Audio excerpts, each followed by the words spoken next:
You could also put some nice long shavings in a pile in the center. You could put a rose in the center, maybe of modeling chocolate or of marzipan or any one of a number of different, different ingredients. But the idea is that, this is just the beginning. When you go to portion it, and you go to move the cake, anytime you move it, use your tool. I think you'll find it's much easier if you use the tool. And when it comes time to cut it, all we have to do, the waiter will be able to follow your lines, and the profile should look very nice. Usually when I set up a cake to be portioned out in the dining room, I'll also include what we call a cake portioning kit, which is usually like almost like a vase full of hot water with a knife in it.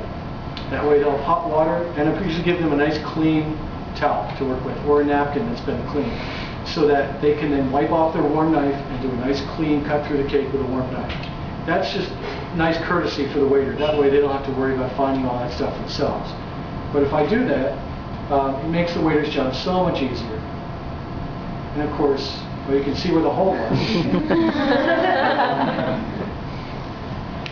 was. The hole is still in there. I can still see the piece of icing. But usually when I serve cake, I try to serve it straight up and down.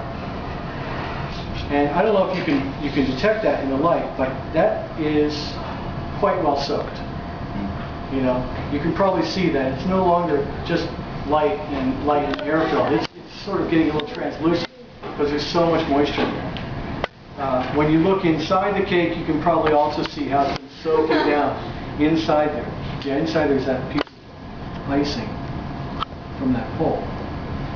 But yeah, it's really a wonderful way to serve a cake, and this is the typical thing you would do if you're making a restaurant cake for service in a dining room. It's just what people expect.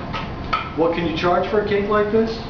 Well, if you ever watched the show Sex and the City, I saw Carrie on Sex and the City picked up a cake for herself because it was her birthday, and she went, I don't know if you remember this episode, she went to this restaurant to meet everybody for her birthday and no one showed up. Yeah. Right? So here she had this wonderful cake she bought. It was about this size, $75.